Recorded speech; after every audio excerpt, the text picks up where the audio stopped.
everybody. Welcome to Off Panel, a weekly interview podcast about all things comics brought to you by Sketch.com. I'm your host, David Harper, and before we get into this week's very special episode from New York Comic Con, I just wanted to remind everyone that Off Panel has a Patreon where you can back the show and get early access to each week's podcast, your name in the outro, additional content, and more. This is my full-time job now, so your support makes a huge difference. It also helps me record episodes like this one, which was recorded at New York Comic Con. Cons are tough to do full-length episodes at, so instead of going that route, I talked with 4 creators about why they love comics and how that relationship has evolved.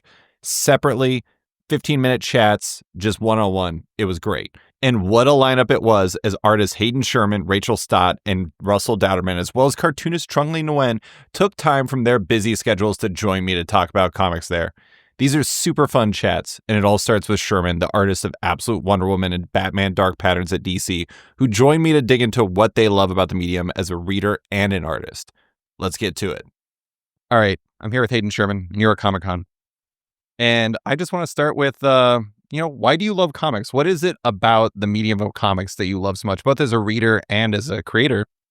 Easy answer, they're fun. They're just the most fun thing. I don't know. The longer answer, probably that all different forms of visual storytelling have their sort of like inherent excellences, like the thing that they accomplish that another medium can. I mean, we have film, and it's the joy of like a moving image that you like, it just passes you by. Like that's a jump scares, all these different things. There are different tools that you get through film. Picture book, you have more limited visuals that you're working with. A little bit more text per page. There's more of an expansive quality to it in the image selection and the choice that the illustrator has to make. Then we've got games where you're interacting, like all of these different ways of having visual stories. Comics is unique in that it allows us the breadth to really break up a scene and have the intentionality, I guess, of something that you might associate with like animation or something, or film even. But it is broken down in such a way that you can hold on to individual moments. And so much of the joy of comics is the ability to linger that other mediums don't necessarily give you. I mean, now what? We've got a pause button. You can pause the show you're watching, but that is different. You're going to scrub back. Like, no, I want to see that. I need to see this. Like, I'm watching Alien. I want to see the xenomorph in prime light so I can really appreciate it. And then it's gone. But in a comic, you have the artist's voice and vision trying to find that key moment and a key sequence, the key moments within a sequence, and the reader is able to appreciate each of them individually, and they come together to make individual pages, which can be beautiful objects in themselves. There's this like really singular relationship with time that I think comics have that I find enthralling, and then they're really fun. I think the thing that's interesting about, you're talking about like the pause button and everything like that. That's a user-controlled thing. Yes. And the thing that's interesting about comics, and maybe one of the things you're kind of referring to, is like as an artist, you can cause that pause, or you can cause the slowdown by paneling and doing all those things. Is that one of the things you really like doing with your art? Yeah, I feel like it's I want to say, I'm not going to remember the quote at all, but some sort of Frank Miller thing from years ago that I remember seeing, just about how wanting to create pages that make people like just stay. Yeah. Like just make an image that like where maybe it is like you could flip through the whole issue in a good 15 minutes or something like that. But if you've got the right moments highlighted and the like right artist paired with the story and everything, if everything's really working together, ideally you can create something that feels like it lasts like 40 minutes because the person just wants to really linger and come back to and just sit in a moment for a while. And comics really are generous in allowing a person to sit there. But in the same way, like you were saying, like control the pace in that way. You have to actively engage with what you're holding as a reader to keep the story moving. There's a like propelling quality to that.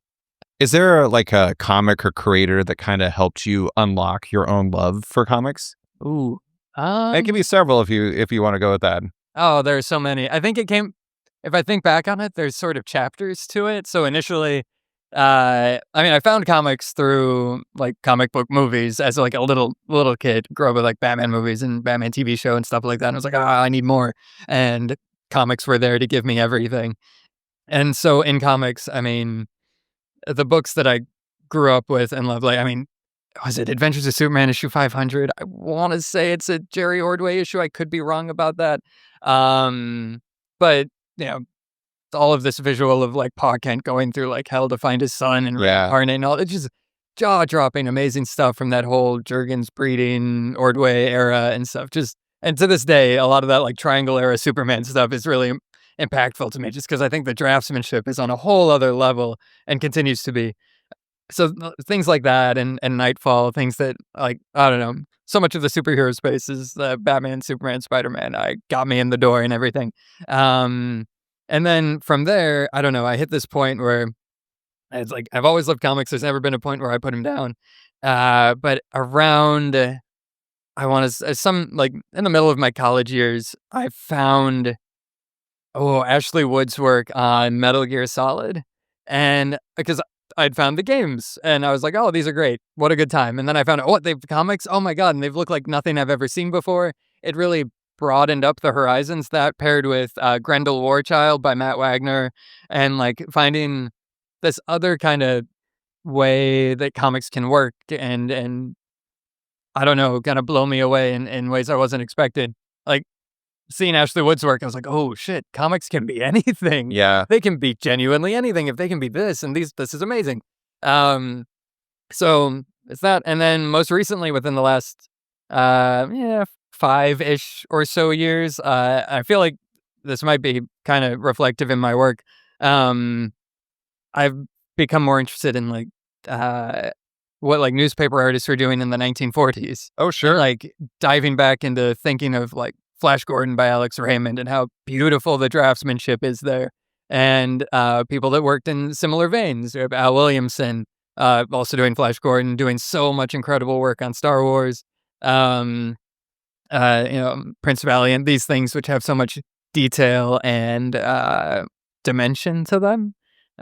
Really helps with Wonder Woman too, that like level of fantasy that they brought into their work. And then pairing that with having found like Philippe Drouillet and these like 70s wild, Sergio Topi, sort of psychedelic comic artists that were really willing to play with form in a way that, I don't know, it feels somewhat uncommon. There's just so much amazing work that it feels like they were tapping into a whole way that comics can like manifest and that stories can be told in a two-dimensional plane that I don't see as often, and it's the kind of thing that I just want more of to exist in the world. Yeah. And I don't know, I'm very inspired by that mode of thinking for comics. It's very interesting to hear your path, because it's like you were kind of like, not the Ordway stuff, but like Nightfall and everything. You're kind of seduced by the cool of that, like where it's like, oh, Azrael Batman, it's so cool. Right. And then like you're like, okay, I love comics, and then you discover like Ashley Wood, and that's like a completely different species. And I feel like for artists like your, Milt Caniff, like you throw in like somebody like Winsor McKay, throw in a lot of comic strip artists from like the 20s to 40s and everything like that. Those are the ones where it's like it's like when you first start eating food, you're like, I love Reese's peanut butter cups. It's like my favorite food. But then you start trying other things. Yeah. You want something that pushes a little bit further and a little bit further. And I think that's like a lot of artists. When you ask them like, who's your artist? And it's often like your strip artists, like the, Al Williamsons and stuff like that. Yeah, it is. Yeah, if I were to like try and find like who are my like artists, I don't know, like off the top of my head, probably any name I've named so far. And then adding into the mix, like at the same time, like on the like kind of the flip end of it, going back to the beginning of like finding this through like Batman the Animated Series and stuff like that, finding comics through that. Like specifically, I can never sing the praises enough of Mike Parobeck on his work, especially on the Batman Adventures. I think it is some of the best adventure comics work ever. Like I don't know, as far as anything I've ever come across, like one of my all-time favorite Batman artists, because his pacing, his action pacing and his clarity from one moment to the next, to the next, to the next. Every page reads with such efficiency and such natural motion and playfulness. Yeah. There's one issue in particular where Batman's hunting down a red book, and the whole thing is just Batman trying to get this red book to get evidence to put like Rupert Thorne away or something like that. And I've read that thing more times than I can count, just because it is so pleasing to read. Yeah. And that's a rare ability to have. That was. Yeah, so I'm glad I could add more on there. But yeah. I'm glad you mentioned the animated series because I wrote about this, and this is like ridiculous headcanon stuff. The way you draw Diana's eyes in Absolute Wonder Woman feels like it has an animation influence. Like I could almost see like Don Bluth in there to some degree. I'm not saying that that's that, but it isn't. I mean, that's the funny thing too is like what do they say about readers? They're the final collaborator where they like kind of take their own stuff into it. And it's like, I'm probably just taking my Don Bluth stuff into it, but I can kind of see a little bit of, and that's the thing about influences, right? Is like, sometimes it's hard for you to even say where that comes from. Yeah. It's just a thing. Yeah. And it really depends from book to book too. Cause I mean, a big thing for me throughout my career, and I hope to keep this going, is that I do want every project that I work on to have its own voice as much as possible. Yeah. So like, I don't want somebody to go and like see my name on a book and then immediately know what it looks like. I know what this is. Yeah. And then be like, oh, I'd like more of Hayden work. Okay.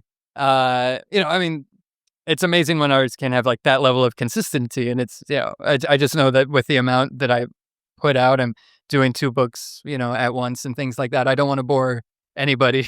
I imagine like, the last person you want to bore is yourself too. Exactly. And that's even more of like kind of like if I'm the first audience in all of this, I want to make certain that I'm keeping myself engaged. And the best way to keep myself engaged is to challenge myself to do something a little different each time. Yeah. And so having Dark Patterns have a little bit of like full on noir, and Wonder Woman have some of that Don Bluth, like pulling from Berserk, pulling from this, pulling from like the fantasy influences that I love. And because it's ongoing now, pulling in a little bit of, I don't know. When we started Arc 2, I was in a big Indiana Jones phase. I was nice. Like, it's a perfect arc for it. Exactly. And then like I get the pitch for it, for what that whole arc is going to be. It's like, oh, I'm going to put this to work. And so it's nice that comics really allow such diversity of influence anyways. So I do think it's funny that I think that a lot of people are new to your work because of Absolute Wonder Woman. And like, I think that if that was all you did, you might get typecast as almost like, it's like, oh, Hayden has J.H. Williams III influences and stuff like that with the kind of more like the page layouts you do. But like, if you read Into the Unbeing, like that's a different species of book and it's a different species of Hayden. And I think that your desire to not be bored makes for much more exciting and varied work. I'm glad to hear that. And the good thing is I'm not bored. Yeah, exactly. So that works out for everyone. Yeah. Last question for you. So we just talked about this as we were walking up. You've been doing this for 10 years now.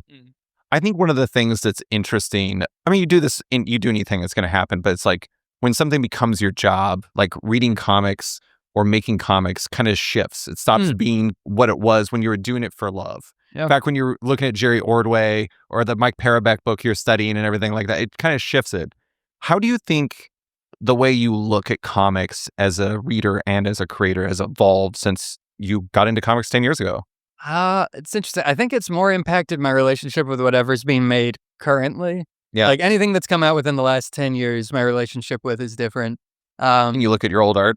Oh, especially that. God, forget it. But like seeing like comics in general, especially now having entered like the DC space more with Wonder Woman and Batman and everything. Yeah. There is such an awareness of just how everything works, how it's made. And now so many of the people that are making books out there, I'm happy to call a good amount of them friends. And the ones that haven't, like, I can't call friends yet, I am their colleagues, like they're people I know, people I've met, people that I know that people know, or something. There's like this web of connection to so much of it. And it's rare for me to find a book that I don't, by like some degree, know somebody who's working on whatever project.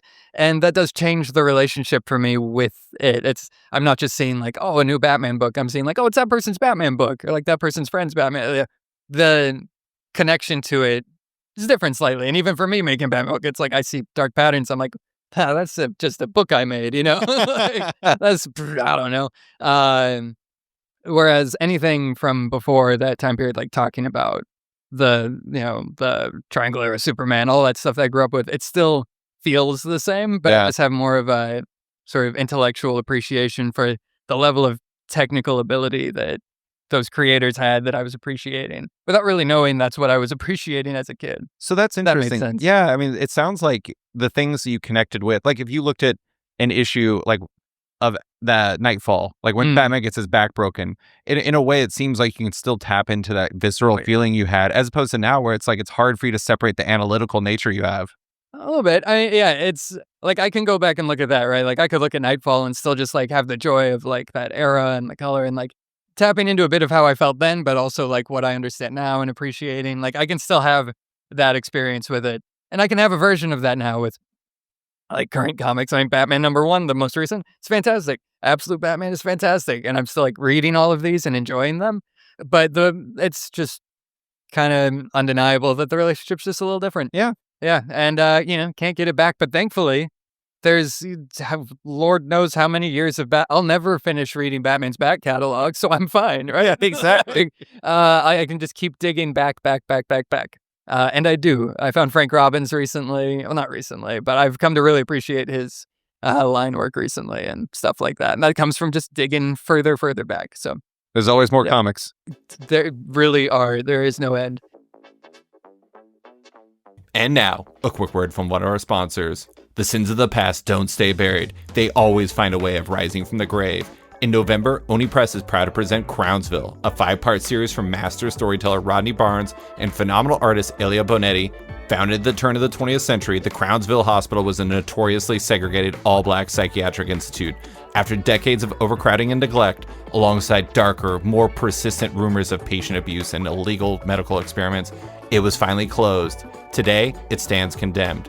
But when an unexplained death inside the abandoned hospital is ruled a suicide, Detective Mike Sims and journalist Paul Blair are compelled to dig deeper, only to discover the reality of the ghosts that still walk its halls. Enter a century-spanning tale of suspense and sorrow as true crime meets shocking terror in Crownsville #1, a double-sized 48-page debut coming in November from Oni Press. And now, back to the show. All right, that was Hayden Sherman. And up next, we have the artist of White House Robot Romance at Distillery, Rachael Stott, who joined me to talk about her love of comics as well. Here you go. And now it's recording because I'm a professional. All right, I'm here with Rachael Stott. We are at New York Comic Con. And I want to ask you, why do you love comics? I don't know. I've never thought about it before. Yeah, not really. Funny enough, I was talking to someone downstairs about that feeling when you first read, like, it doesn't even have to be like your first book, but the first one that like makes your brain light up in like a way where you're like, oh no, of course my entire life has changed forever. And it was that thing of like reading Frank Miller's Daredevil and like the effect that can have on a tiny brain, and it's just like, oh my God, yeah, like there's just something about it where it just makes your brain ping in a very specific way. So I think as a creator as well, you're sort of always grappling with like, what is the reason I like comics, and is that something that I can put into my own work and stuff? So short answer is I don't know. Had you read comics before that Frank Miller Daredevil stuff? Yeah, well, so I read that when I was like too young. So I was telling someone downstairs that like I was like copying out panels and I didn't know what like sex workers were. So I would like copy them out and show my mom and she's like, oh, what is this? And all this like violence and stuff. But before then, it was like very typical like kids thing of I read the Beano, which is like a British, yeah. And it costs like, back in my day, it cost like 50p or whatever. Isn't that like Shonen Jump for British children? I think that's giving it too much credit.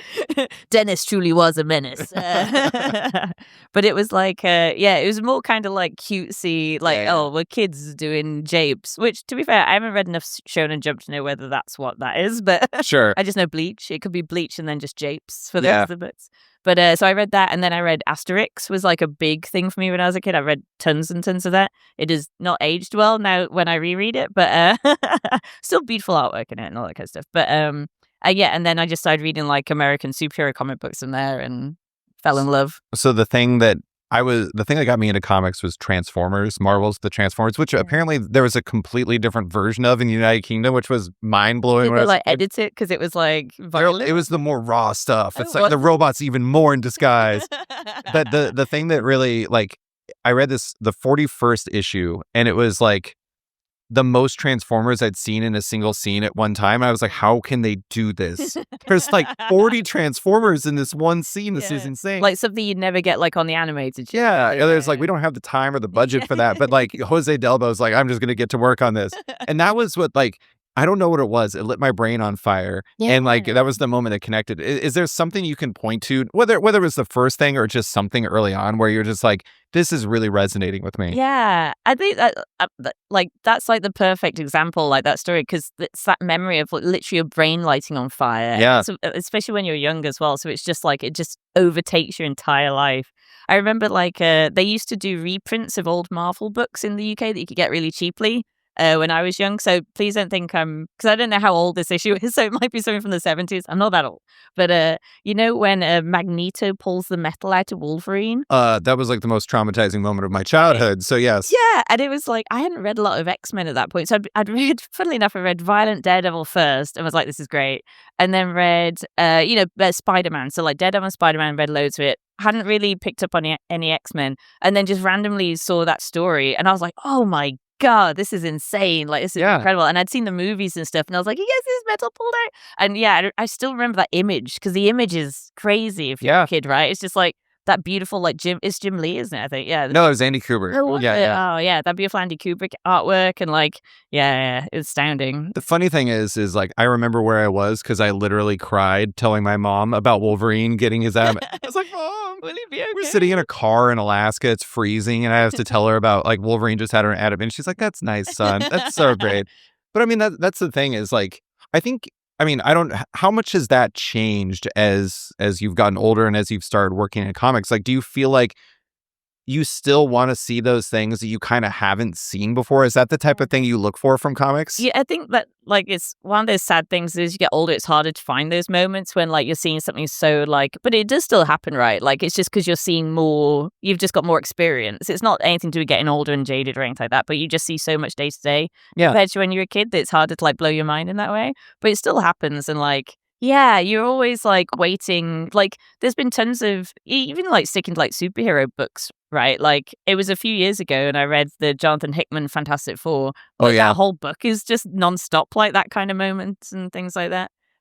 Or even stuff like I'm reading Daniel Warren Johnson's Beta Ray Bill. Yeah. It's like beautiful. And yeah, so you're just like, oh no, I think that's one, going back to the original question, like that's the nice thing about loving comics is that you are getting fed that like, and as a reader, you're sort of implicit in receipt. You're not a passive viewer, right? Because you have to like read and it's like an active experience to have to do it. So it's like, it's more than if you see something astounding on TV. It's like because you've been part of it by like physically having to read and turn the page. And do you think it changes things at all for you in terms of whether you're a reader or creator?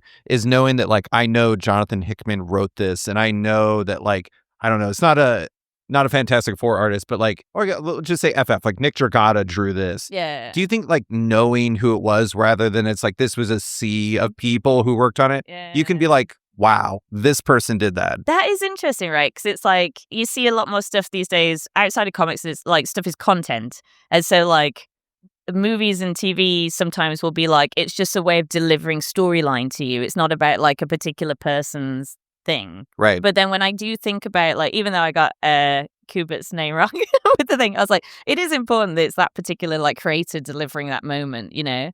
Like I was always like one of my big ins in like getting into Fantastic Four comics was Mark Waid and Wieringo's run on it. And when I think about those moments, it's like Wade's writing and Wieringo's artwork, like that, you know, those stick in your mind so much. It's not kind of like, remember that moment when the Thing did that? It's like, remember the way that Wieringo drew that look in his eyes and stuff? Yeah. So I think that's like, that's always something to like, that you hang on to more than just like the storytelling beat of it, right? Yeah. It seems like for you, probably more than anybody I've ever done one of these interviews with, it's more about a feeling. It's more about like how you feel as you engage with it. It's almost like it's hard to describe the precise reason why it did that. And like, I don't know, do you try to do that with your own work where you like when you're doing a big scene, you're like, I want to control how the reader feels. Yeah. I think like for me, that's like something I'm trying to get better at doing is like, you know, that flow state where you're so in the moment that you're not thinking about it. And I tend to find that if I overthink and try to do storytelling in certain ways, it feels overdone and like a bit labored. And like, I hopefully one day I'll reach a point of confidence where I do it so with ease, but it's also like so seamless, if you know what I mean? Like reaching a point where I trust my instincts more. I think it's the other thing. So like half the time, if I question it, that's when it starts to get a bit muddy and a bit choppy. So like it's those moments when I've just like hadn't thought about it, was in a great mood, had loads of energy, was just drawing and enjoying it. And those are like when I'm creating like my best artwork. So yeah, I think it is like a passive kind of thing. Do you feel like it's easier? I mean, I always hear that it's like with layouts, it's like you can't watch a show or like you listen to a podcast or something like that. Yeah. Is it easier to enter into those flow states when you're like penciling or inking or anything like that? It's different. It's kind of different. Like, it's like two different modes. So like, it's exactly that. If I'm doing layouts, I can't like listen to music or do anything. And, right. Yeah. But then if I'm inking, I do my best work if I'm not like distracted by something. But if you're sort of like 100 pages into a book and it's kind of like I just have to get this like these 1,000 laser grassings, like I'm just gonna stick something on in the back. No more robot romance yeah, strip. Yeah. I'm tired of these damn robots. Were there any like we've talked about a few books, but were there any artists or comics early on that really resonated with you and helped, not necessarily just early on, but that have helped you really kind of understand your own feelings and your own love of the medium? Yeah, I mean, loads. Like, I think that my love of comics is predominantly artistically based rather than like, sorry to you writers. Yeah. I do not care. Unless it's Jonathan Hickman. Oh, yeah. It goes without saying. I'm sure he could draw wonderfully if he wanted to. Yes.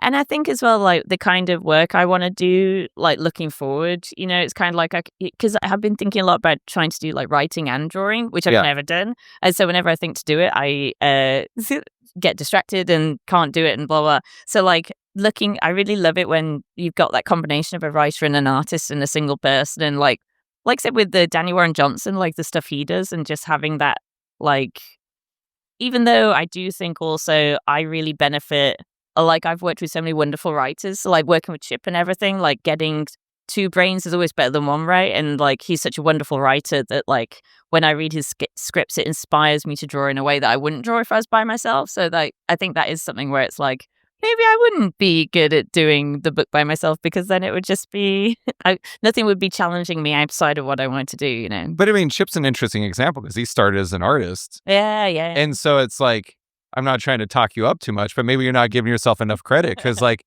I mean, I know so many artists that started as I know so many writers that started as an artist. I mean, Jonathan Hickman started as, He did that nightly news thing. Yeah, he was writing and drawing. It's on my shelf for years and I haven't read it.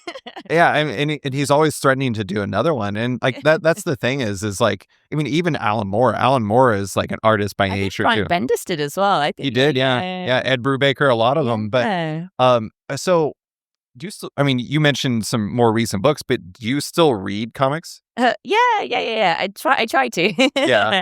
But it's kind of like, I don't follow anything as much. I'll like go out and buy trades of things. And then when I get around to them, read them and things. I bought a bunch of manga recently that I want to read and haven't yet, like 20th Century Boys. Oh, yeah. And then some other stuff like that. So like it's all sat on my shelf when I get home ready to go. But yeah, I still love reading comic books. And it's like, finding those moments when something's just like so mind blowing. I read Nathan Fox's Weatherman. Oh yeah, so that was a time when like I was already a fan of his artwork, but I'd only ever seen it as like pinup pages. Yeah, his storytelling's insane. Yeah, it's so gorgeous. And it was, when you find a book like that where you want to run into the street and be like, everyone should be reading this. This is great. I think it's you and I on the Weatherman crew because there's a scene in the first volume that people have a hard time getting past. I suspect you know which one I'm talking about. Oh, yeah. The dog. The dog, yeah. And like everyone turned on the book immediately. And it's such a like, there's nothing else like it. Yeah. And like his energy is just incredible. But I don't know. That moment was the opposite for me. Where I was like, that's so ballsy that it immediately set like the tone for the book because like it's very like jokey and light. And then that's so heavy that it's like, oh, Yeah. I just think it's interesting because like I talk to a lot of artists and just writers too, but it's like making your own comics can make it more difficult for them to read because when they look at it, all they see is like, this is what they did. This is how they did it. This is what they were thinking. Does that happen with you? Does that change your reading experience? Like when it's done by one person. No, just like knowing that, like, so the inner workings, you've done your own art. And so it's hard not to, like, here's another example. My wife is an architect. So when she looks at a building, I look at a building, I see just This is a place I'm at. And she sees like details and specific. I saw her just cry when you said that. This is just a place to stop the rain from hitting me. Exactly. This is a large umbrella. Oh, it's just like, oh. Is it kind of like that for you where it's like you look at a comic and you can't help but see? Oh, yeah. This Like is- yeah. the thing from The Matrix, right? Was like, oh, I just see code. I don't see the code anymore. You I see just Kung Fu. Yeah. Yeah. Maybe. I think it's more, I think like I hadn't thought of it before you'd said it, but I think my relationship with comics is so instinctual that like I can kind of turn that off and just read it. It's the old thing, you know, when people are like, oh, I'll finish reading a comic in 5 minutes because you just read it so quickly. Right. And I kind of appreciate that about it because like if it's done well, then you can read it quickly. Yeah. Yeah. So it's kind of like that's the comic book working as it should do and stuff. So it's kind of like so like now it's like I'll read it through the first time and have that experience with it. And then go back and be like, oh no, now I'm going to pick it apart and like, how did that work? Yeah, Why yeah. did that work? So you can still separate it to some degree. Yeah, and how it's like the storytelling work and stuff. Yeah, especially because like I love it when creators are able to do stuff like speed up and slow down the reading and focus and stuff like that. And so like it is really useful to go back and look at books and pick that apart. And yeah, I do think it's interesting. Like you mentioned the like read it in 5 minutes thing. I'm with you. Like I'm not saying that every comic should be like a 5-minute read or something like that, but I remember talking to Chris Somney about an issue of Jonna and the Unpossible Monsters. Yeah. And like, it was such a, I mean, it's like Chris Somney. It goes down so easy and it's so smooth. Yeah. And like you read it and then you want to read it again because you want to see all the details. But I told him, I was like, yeah, it was just like, it's such a fast and amazing read. And he's just like, damn, fast is tough. And he's like, I don't want you to read it fast. I want you to enjoy all the details. And I'm like, I mean it as a compliment. I swear. It's just like, there's like a different species of comics sometimes, like when you're so locked in on the storytelling that you can dig in and like just it goes so smoothly. Yeah, exactly. And it does do that exact thing of like it's in your head as like a moving story and as like moving is in like motion. It's just like fast and you're not thinking, you are in flow state and you're not aware of your surroundings and you're just in the story and reading it. And I think that's like the perfect situation. That would be like a fast book. So yeah, so that's like, that would be ideal because I think if you're reading, because I've read some books that are like well written, but you know, when you sort of read a few pages, you're like, that's interesting. I'm reading a comic book. This is very good. Like that is well written. What's a nice, and But you don't feel it. Yeah, you don't. Yeah, it's not hitting you anywhere. You're just appreciating the artistry of it or something. You're like, it's not the same as when you've got like great comic that you're just like sort of flicking through. I mean, I think that's the thing about like they were always seen as like disposable in like the 50s and 60s, right? Like this disposable sort of thing. And I think now with everything with like AI and disposable content and everything's just like content. I think people, it's like, so you know how Distillery will put out like big books that are really nicely produced and stuff. And I think people are moving towards that kind of stuff in a world where everything is like digital and fake and doesn't exist in reality. They actually want something that they can like read that quickly and have that relationship with, but then at the end of the day still have it and have it on their shelf. Yeah. Like go back to it and reabsorb it and flick through it, back and forth, which you can't do if it's just like something you just get through, So You feel something more for something that's tangible. Yeah. And now, a quick word from one of our sponsors. What does IDW have waiting for readers in comic shops this October? An amazing slate of new comic series, that's what. Can I interest you in a new title from Godzilla's Kaisei era, Starship Godzilla, which is written by the Sketched Awards winner Chris Gooch and has been described as Cowboy Bebop meets Guardians of the Galaxy? Or what about Tales of the Teenage Mutant Ninja Turtles, which spins out of the Paramount Plus animated series and finds Godzilla's skate or die artist Louis Joyce taking his talents to the Turtles? There are even a couple glorious returns as off-panel veteran Rodney Barnes brings the vampires back to Alaska in 30 Days of Night, Falling Sun, and the Tim Burton classic starring Ichabod Crane continues in Return to Sleepy Hollow from Casey Gilley and Savannah Mayer. Are you looking for fun, action, horror, suspense, and above all, good comics? You'll find them from IDW at comic shops everywhere this October. And now, back to the show. That was artist Rachael Stott, and we have a returning guest following her as the artist of Thor and tons of your favorite Marvel covers, Russell Dauterman, joins me to dig into his own history of comics. Let's get to it. So I'm here at New York Comic Con with Russell Dauterman, and we're here to talk about why Russell loves comics. So Russell, there you go. What is it that you love about comics? I think it's hard to pick one thing. I mean, from the start, it was that comics was a combination of so many different things that I loved. You had superheroes and fantasy and drawing and the soap opera elements and, you know, superpowers and larger than life characters. And that was all the stuff that, 8-year-old me when I started reading comics loved. Yeah. But I think as I got older, and especially now, the thing that I love most about it is that it celebrates illustration, and especially hand-drawn illustration, in a time where that kind of feels like a dying art. Like one of my favorite artists ever, not comics related, but is J.C. Leyendecker, who is just the best, in my opinion, painter, and in the 1910s and 20s and 30s did magazine covers and Ad art. advertisements. Like, and just these incredible paintings that were just used to sell shirt collars. Mhm. And that, the medium of illustration was what was used to sell that. Like, and then even moving forward, you had movie posters like those Drew Struzan. I think Star Wars and various, fantasy movies were all illustrated. And as a kid who loved to draw, it was animation and it was comics because, Disney movies were huge and He-Man and She-Ra, and then getting into comics, it was even more what I did because it was, drawing still images on paper, which is, what I do and what I always love to do.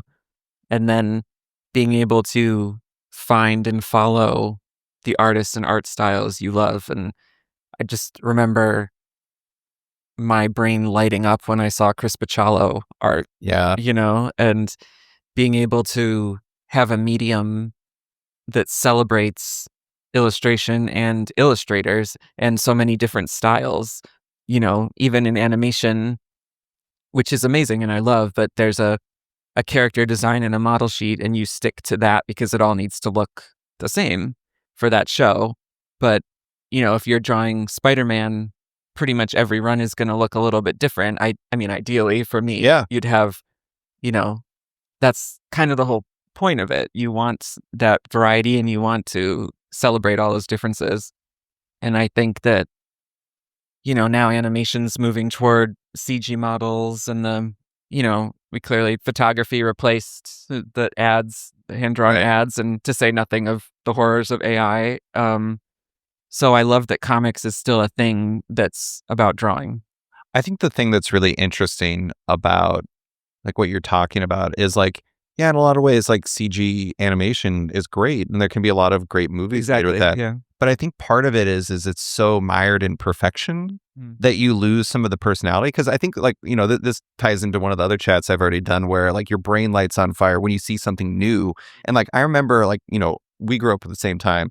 Jim Lee, Andy Kubert, like, but then you see Chris Bachalo and you see like Joe Madureira, and you've never seen anything like that before. I'm saying that and I'm getting like, I'm feeling it right now. Yeah. And it's funny because like, I think for some people, like in comics, there's like, or some readers, there's like fear of the new. But I think that like, when you really, I'm not to say that they don't, but when you really love it, like you kind of like, when you see the new, it excites you and you're like, what could this possibly be? And it seems like that's really big for you. Yeah, I mean, the stuff I'm drawn to right now, I mean, like Hayden Sherman on Absolute Wonder Woman is just like blowing my mind. That work is so incredible. Javier Rodriguez, Peach Momoko, it's all just so different from each other and so different from a lot of the work that I'd ever seen before. And I love that kind of stuff and I gravitate toward that, and I sort of kick myself that my stuff isn't as like, I don't want to say weird because I don't want that to come off as negative, but it's unique and special and amazing. And so I'm always looking for ways to like, I'll say screw up my art a little bit. Sure. Like, especially because I do have very perfectionist tendencies, but I love artists like Chris Bachalo that would like splatter all over everything and scribble all over everything. Yeah. And so I try to do that now, like more and more adding that stuff in because I just want to, I want to have fun with it. Yeah. And I feel like you can do that a lot in this medium. I share this anecdote way too often, and I really should read the actual quote because I probably messed it up every time, but I interviewed Stuart Immonen about the Mark Miller book he did, Empress. Okay.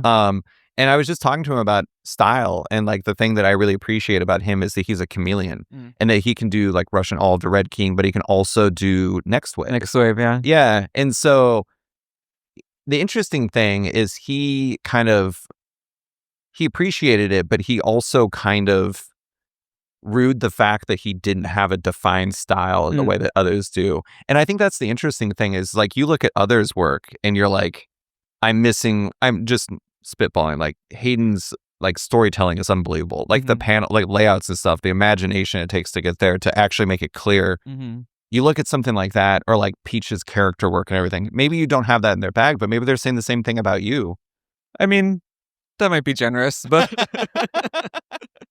I mean, I hope so. But I mean, yeah, we all have different strengths. And I think that's kind of what I was getting at before is it's a medium that celebrates that. Like, everybody has their different tastes, and maybe you prefer an artist that's more realistic, that's going to draw buildings that look very much like buildings and they don't do abstract things. And that's great. Like, art is subjective, but it's a medium that has room for all of that and celebrates all of that. And you can have, artists like Pepe Larraz who can kind of do absolutely everything and does it all spectacularly well. And then I think like I have my strengths that aren't that, and everybody else has their things that they can do. And I think it's awesome that you get to celebrate that with comics. Were there any, we've talked about some of them, but besides like Bachalo, were there any like artists or projects early on that kind of unlocked the medium for you to some degree? This was a little later in high school, but Frank Quitely's New X-Men. Oh, yeah. Which at first, I was very much a Marvel kid, like Jim Lee, Bachalo, Joe Mad. So seeing the way Quitely drew people at first was a little off-putting to me. But then, like, it didn't take very long for him to become like one of my favorite artists. And I think a lot of that was the storytelling. I think that's really who I learned storytelling from. There's so much in all of his work, but New X-Men especially. My favorite issue is New X-Men 121, the silent issue where Jean and Emma go into Xavier's mind. And that's all. I mean, of course Morrison wrote that, right? But Quitely had to deliver it all because there's no dialogue, and everything reads perfectly, and you can see the tiniest lines that he's doing or the tiniest background detail that tells you something, and the way the panels flow into each other. It taught me so much about pacing and how to set up something so that it can pay off a few panels later. And then, following his work to We Three and his Batman run and All-Star Superman, I think that was a huge education for me. Do you think, since you became a creator, that you look at comics differently and like kind of what you take away from them is different than what you did before? It's kind of harder to look at modern stuff now and not just look at it like critically. Like, it's harder to just enjoy it as a thing because I'm like, either I know those people or I know of them, or I've worked with this person before, or, oh, look at this technique they're doing. Oh, I wish I were doing this. Oh, I might have done this differently. It's hard to turn your art brain off. Yes. So I've been reading more, like I've been reading some modern stuff, but like I just finished for the first time the George Perez Wonder Woman run. And it's easier for me to read kind of classic older stuff. And that just was incredible. It's certainly one of my new favorite things. But I'm able to enjoy that more and look at it not completely as I did when I was younger, but look at it more at face value and like take it in as entertainment. I think that's an interesting one because there's like a density to that is very much not like you. Mm-hmm. And I wonder, like, do you feel like to some degree whether it's like easier for you to look at things like comics that are older, but also like artists that kind of approach things differently than you because you can turn off your brain and see this, and it's like you're not trying to compare it to yourself or something. I think that also helps. That's exactly correct. Like looking at stuff from the 80s or 90s that even the panel layouts like are very different from what I would do, and so I'm like, it's like nowadays when I see a cover that's very painted or very very not me, I think I'm able to enjoy that more than something that looks more like mine. Sure, if that makes sense. Yeah. I'm sure this, well, maybe you'll cut this if it's not out by then, but it's supposed to be revealed soon, is for Avengers 800 that's coming out. I did a 5-part connecting cover series with every Avenger ever. Oh, wow. And so I was looking at the George Perez. That's good. It's a good artist to look at for something like that. Yeah. How he was able to like cram so much information into a single piece and still have it look like not cramped. Did you look at the Crisis cover? The one that, yeah. I looked at that. He had obviously that was big for me was the Avengers relaunch with Kurt Busiek, the number 1 wraparound. And then he did I don't know if it was ever a cover. It might have just been a poster from the 90s with like kind of all the Avengers to that point. It had little wasps flying all the way around corners, if you know that one. But I worked with editor Will Moss on these, and he actually suggested the Jim Lee promo piece for Mutant Genesis where everybody's kind of standing in rows. So I did more of like a class portrait kind of thing where everybody's standing there. That's super fun. But I was looking to Perez for how to put in all the detail that I want and still have it look, like a unified piece that's not cluttered. Yeah. This is funny. Like I talked to Rachael Stott yesterday, and we were talking about actually no, it wasn't Rachel. It was Hayden, and we were talking about like Milt Kniff, and we were talking about like Al Williamson and comic strip artists and stuff like that, and talking about how they gravitated towards those things the more that they got into comics and into art and to like understanding it themselves. And one of the things I think is fascinating when I talk to artists is that as they progress, it's almost like a lot of them, their artists are ones who are no longer working. It's like like Leyendecker. It's like Leyendecker comes up so much with artists, and you would never expect that. Or like somebody like Jorge Zafino. Do you know who Jorge Zafino is? Like people love his inks, and like that's somebody that came up a ton when I would talk to people.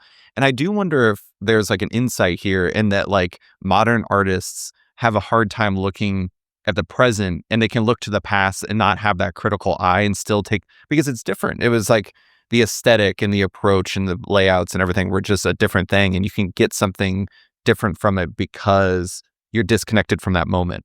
I think that's exactly right. And I think also you don't want your stuff necessarily to look just like what another modern artist is doing, because that person's already getting work. So like they already hired that person. Why would they hire you? Yeah.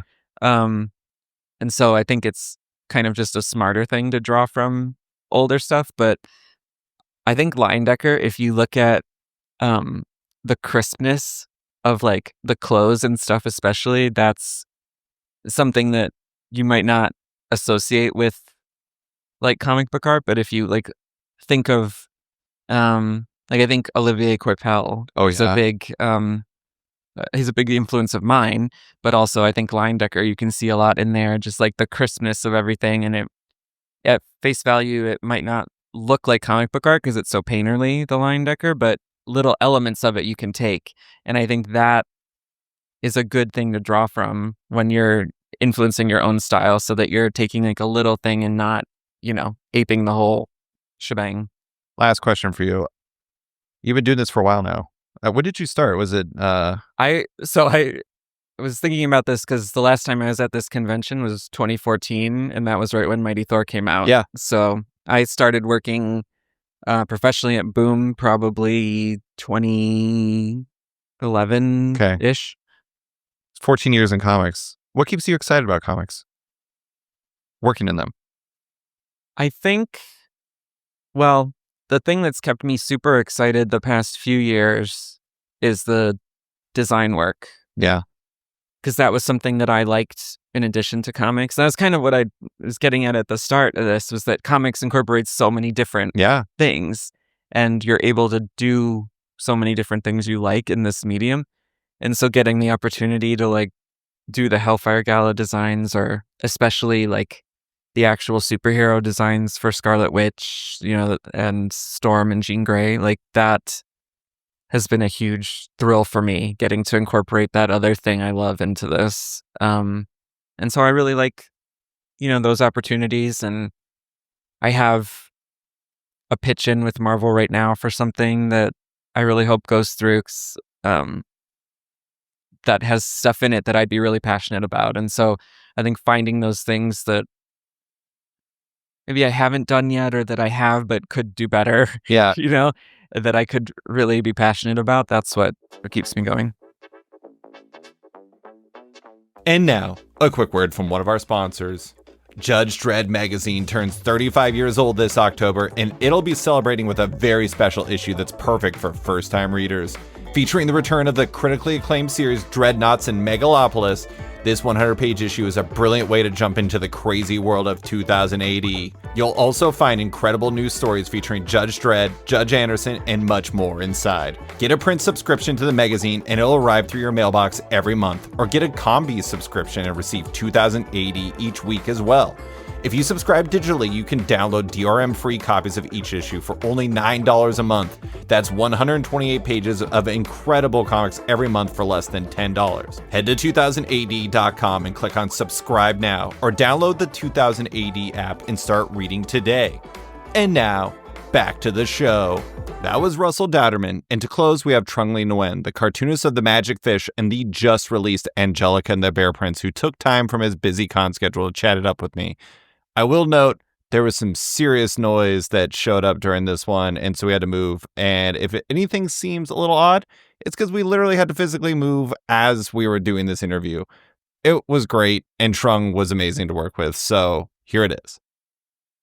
All right, so I'm here with Trung Le Nguyen from, oh my God, Angelica and the Bear Prince? Yes, Angelica and the Bear Prince and Magic Fish and all those little projects with Marvel and DC. Karma, that's the one that I have to bring up every time I come to a comics convention where they're like, what have you done for any of the, for the big two? And it's like, oh yeah, I renamed Karma. That was fun. Isn't it funny how it's just like, what have you done for the big two, or what have you done for like the direct market ones when you've done 2 entire graphic novels? And then you feel a little guilty because you're like, well, I mean, this is the easiest way to get people to remember that they've seen my name somewhere, right? Well, we're here to talk about why you love comics. So what is it that you love about comics? Well, fortunately for you, I have been traveling around and talking to a lot of middle schoolers about why comics are awesome.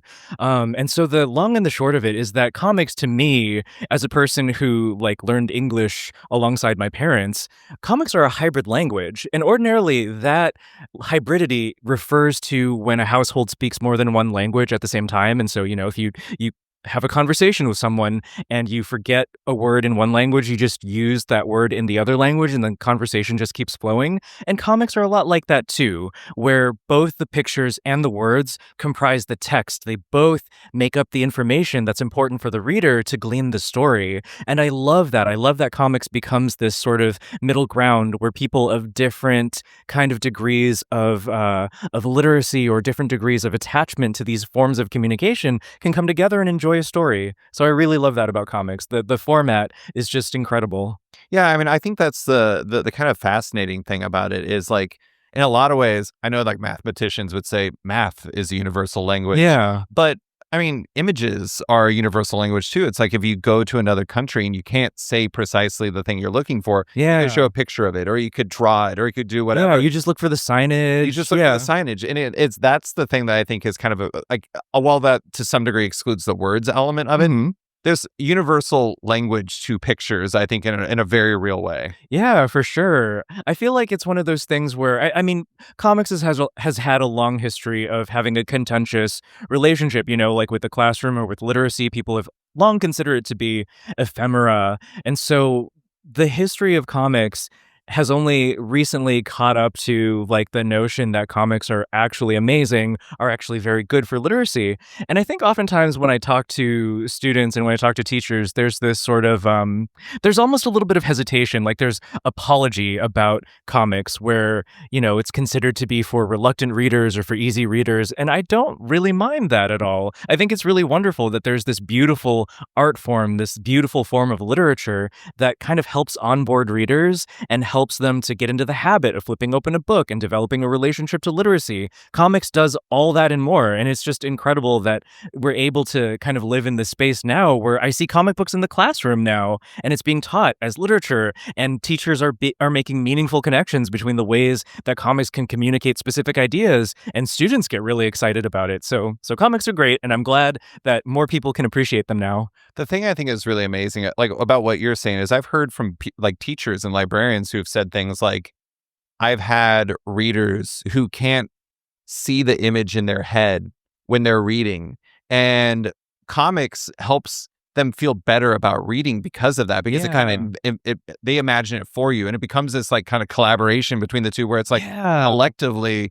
we have unlocked this book together. And I think that that's such an amazing thing. No, that's a beautiful point. It's one of those things that I talk about. So, I mean, a lot of my work is rooted in fairy tales too, right? And it's an oral tradition thing, and it's supposed to be very, very accessible. And so one of the ways in which I describe why fairy tales are important is that it's this very kind of personal way of storytelling. It's very directly communicative. It's about the relationship between the storyteller and the person who's listening, right? And it's this very primal thing, and it's not necessarily the shape of the story or the content of the story that's the important thing. You kind of glean the priorities of the storyteller from what it is that they're saying. So you can listen to the same story several times, but depending on who's telling it, it's going to be a little bit different, right? And so it helps onboard people to the notion that storytelling is communication. It's a relationship.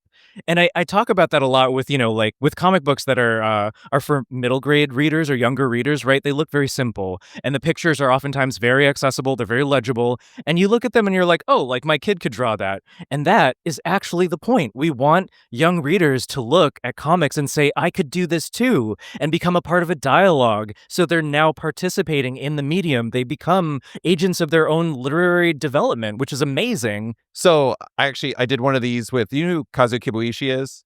Yes, yes. The creator of Amulet. And I did one of these down in Juneau, Alaska with him. Oh, cool. And he told me, he pointed out something. He was trying to figure out why Dogman was the shape it was. Yeah. And he pointed out that if you like widen it out, if you like stretch it out in the full amount, it's actually the size of a piece of paper. Yeah. And like, it's because Dave Pilkey, wants kids to be able to draw their own things. Right. And it's like, I think the fascinating thing is like, I've talked to artists who are like, why is that book so big? Like, it's not drawn very well. It's kind of the point. The point is to make it accessible, to make it feel like you can do that.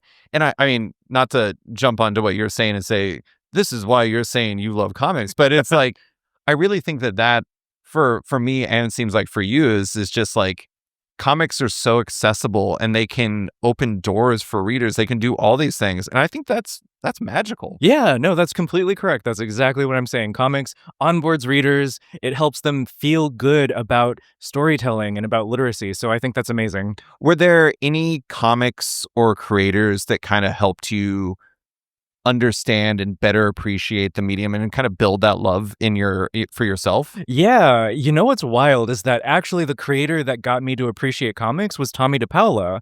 Okay. And he's not someone that we think about when we talk about comics, but he made comics. Yeah. He incorporated comics into his illustration work.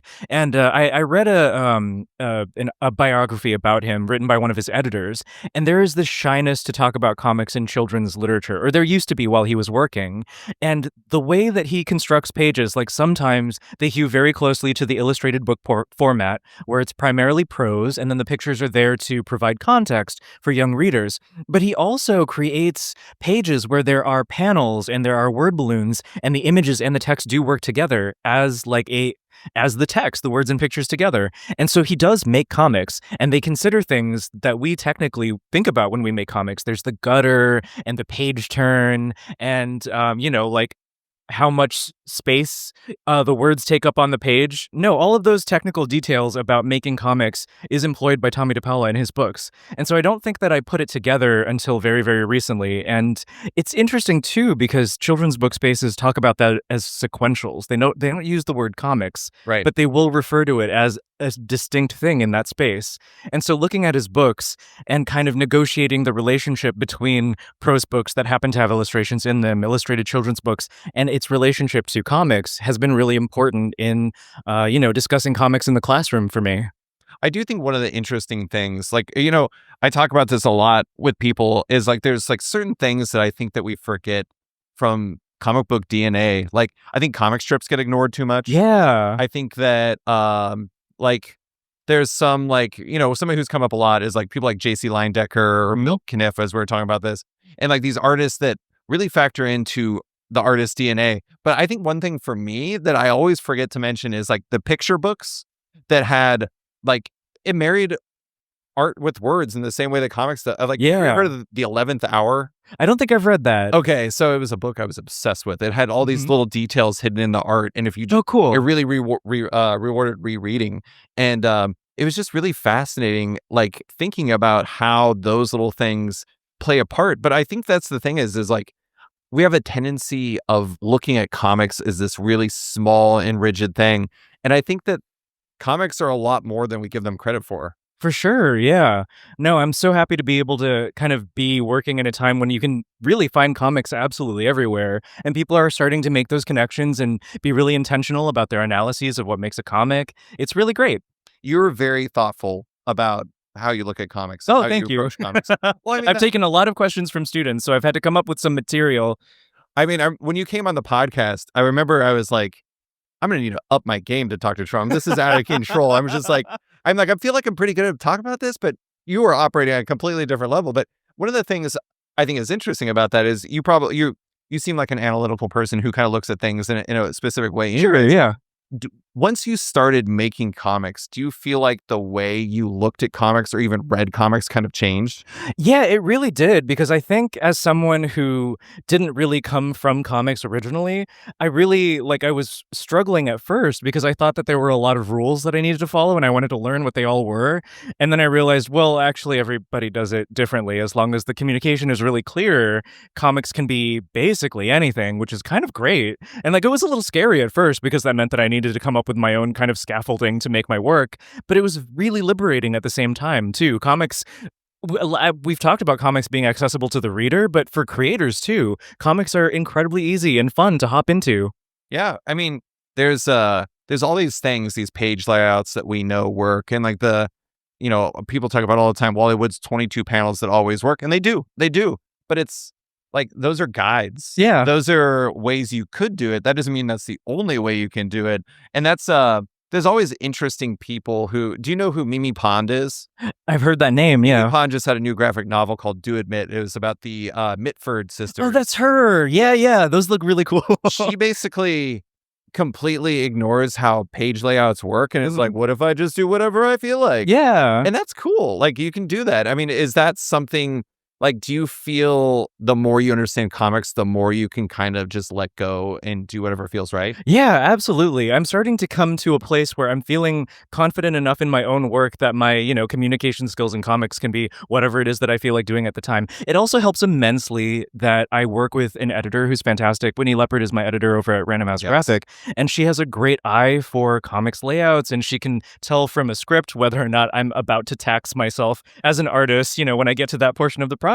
And so it's just, having collaborators that I trust and people whose opinions that really matter to me, it really helps craft something that I can be really proud of. So it's really not, like a solo project, for me. Yeah, I mean, even if you are writing a drawing, it still seems like you have collaborators around that affect the work in a real way. For sure, yeah. And even then, not all comics people do that. Sometimes they go through the entire process completely alone and by themselves, and they make things that are amazing. Yeah. Last question for you. You've been doing this for a while now. You just had your second full-length graphic novel come out. What keeps you excited about comics? Do you feel like the answer to that question in some ways even has like evolved since you first started? I'm actually not sure. So the thing that motivates me to make comics is that comics take a really, really long time to make. Right? That's the thing that motivates you? It is the thing that motivates me. Yeah. And I don't actually bristle at that at all. Like, I think there's this, I don't know, people ask me like, oh, like the story is like relatively short for the amount of labor that you put into it. Like, is that something that bothers you? And it never does, because comics are incredibly rereadable. You develop a different relationship to that same text over time. So if you read something when you're very young and you revisit again when you're older, it's this beautiful thing where you can track how you've grown grown and how your priorities have grown. And comics are a fantastic way to do that with literature. And so I don't mind that at all. And the other part of it is that, like, I'm unlike a prose writer, I can't just shoot out a lot of story. Like, I have to spend a lot of time working on one story and figuring out whether or not I want to commit to the story. So there is a little bit of a sense of preciousness, which means that necessarily there are fewer stories that I can physically tell over my professional lifetime. Yeah. So I'm always going to be continuing to tell stories, whatever it is that I'm excited about next, because I know it's going to be a little bit of a commitment. And so I have to be really thoughtful about what it is that I'm doing next. And I like that challenge. It's funny. I had Nicole Gu, who's an artist and cartoonist. Yeah, I love her work. It's amazing. It's amazing. And I had her on and I told her, I was like, the funny thing is, like, not to be morbid, but it's like, you have to think about how many projects can I do in my life before I literally die? Because it's like, at that point, you have to make these opportunity-based decisions. Mm-hmm. Like, do I want to do this instead of that? And so it seems to me in a real way that, like, comics for you are about the journey as much as they are about the end result. Like, you enjoy the process. I really do, yeah. I mean, the other thing about comics is that it is a very, at least for someone who draws it, I write and I draw, so it's a very physical form of labor. And so that sense of mortality, the notion that there are a limited number of stories that I can tell, is something that comes to bear in how I feel in my wrist. And so I'm always thinking about what stories are worth my time and how am I going to engage with it in a way that feels satisfying to me, where I can have a long-term relationship with the form of comics and also make me feel kind of fulfilled in myself and not burn myself out. All right, that was Trung Le Nguyen, and that's it for a very special episode of Off Panel, recorded live and in person at New York Comic Con. I know it was a real change of pace, but I hope you all enjoyed it. And I want to give a special thanks to the guests who went on this journey with me to the Javits Center's River Pavilion, as I know each had a very busy schedule during the con. So big thanks to artists Hayden Sherman, Rachael Stott, and Russell Dauterman, as well as cartoonist Trung Le Nguyen for taking the time. You can find them on Blue Sky and Instagram. Love Off Panel, want to support it?